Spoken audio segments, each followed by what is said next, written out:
Hey, my name's Andrew Donnell, and we're here at Donnell Century Farm, all natural Angus beef. And we sell beef to restaurants, about 15 restaurants, mostly in Memphis, one in Jackson. We're about to get another one in Jackson. I'm excited. And we sell to the Memphis Farmers Market also, so we're there every Saturday.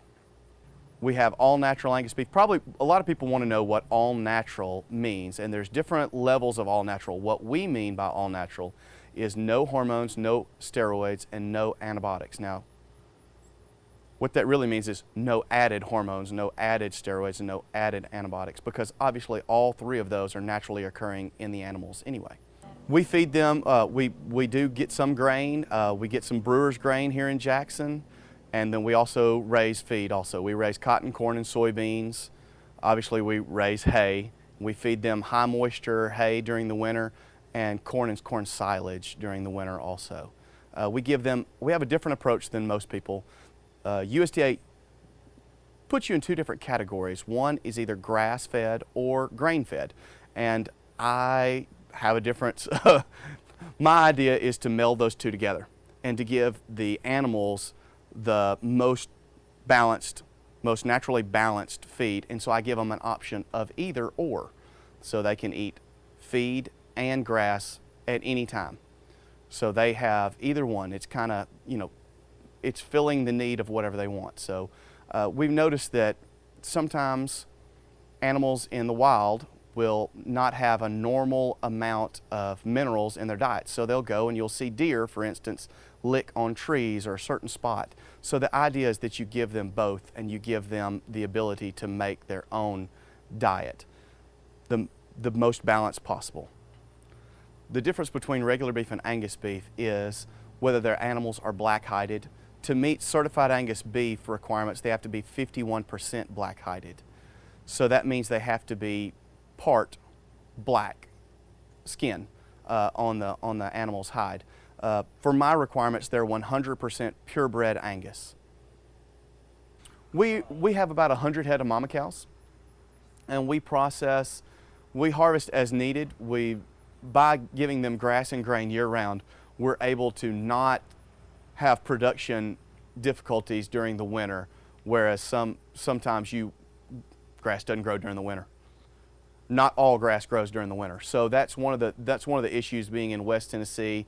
If we had rockier ground, we could have them out grazing on pasture.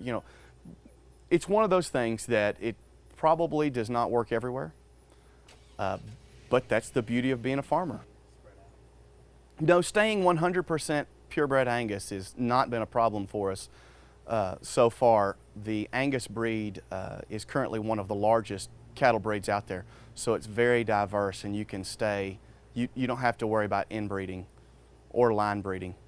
We're able to stay very diverse and still have top quality genetics using the best bulls out there, ultrasounding the animals, the EPDs and all of the stuff that you make breeding decisions on, trying to put good quality females back in your herd while still producing high quality meat for your customers that you know that they're going to love, and they're going to come back every single week and go, oh my word, that was the best ground beef or the best hamburger or the best steak that I've ever had in my life.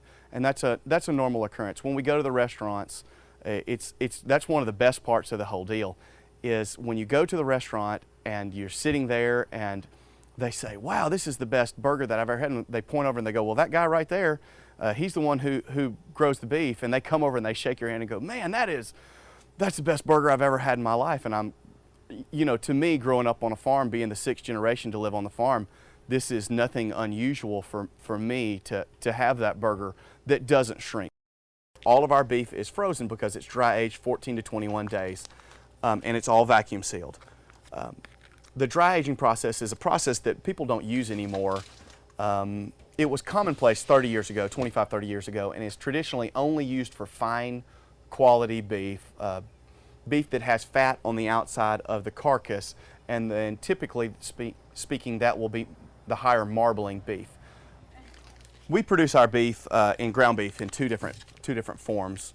One is 1 pound package, and so this is 1.01 package, and you can see it's traceable to the actual animal. There's a barcode on it and everything. When you open this, it'll be brown because it's dry aged. It won't be that cherry red. And we know that consumers traditionally like that cherry red. Well, when you dry age it, that's not what you're going to get. You're not going to have that. We have no preservatives. That's minimally processed. That's what the industry considers to be natural, is minimally processed and no coloring, no dye on there. You know, when you start with a burger this big and you put it on the grill, it doesn't go down to a hockey puck. You know, you're used to having it look almost exactly like what you start off with. You know, it may shrink 2%, not 30%, 20%. And you know, that's one of the differences that's really hard to see when you go to the grocery store.